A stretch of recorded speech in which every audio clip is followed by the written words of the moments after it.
மனிதனாய் பிறந்து விட்டால் எப்படித்தான் வாழணும்னு ஒரு நிலைமை இருக்கு. மனிதனால சாதிக்க முடியாதது எதுவுமே கிடையாது. எப்படி ஒன்னாலும் வாழலான்றது மனுஷன் கிடையாது. அவன் பூமிக்கு பாரம்.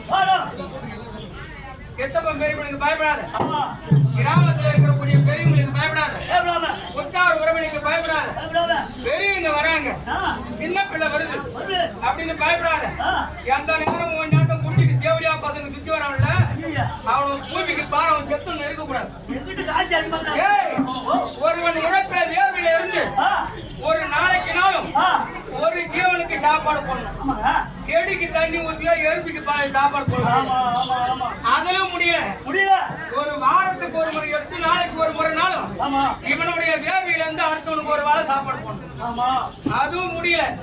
ஒரு மாதத்துக்கு ஒரு முறை நாள் இவனுடைய வேர்வில இருந்து ஒருவனுக்கு சாப்பாடு போடணும். அதான் கடவுள் அம்சம்.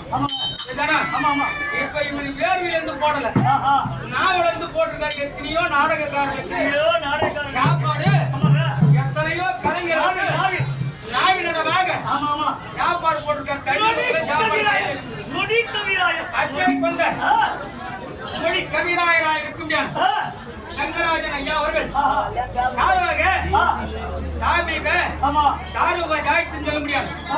4ஆவது அடைய முன்னிட்டு நாடகக்காரர்களை கொண்டு வந்து நாடகம் வச்சு நடத்துறோம். இன்றிரவு நடக்கக்கூடிய நாடகம் காலின் மோட்சம். காலிக்கு மோட்சம் நாடகம். இந்த நாடகத்தை எங்கள் சித்தரிக்கின்றவாறு நடத்தி வரோம். இது நடக்கும் போது நான் மட்டும் வந்திருக்கேன். தெரிஞ்சு தெரியாதல குற்றத்தை எல்லா ஒரு பக்கம் நீக்கி குணத்தை வெட்டி எடுத்துக்கொண்டு விடிய வரையந்தம் நாடகத்தை கண்டுகளிக்குமாறு நிகழ்ச்சாவை கண்டுகொள்கிறேன்.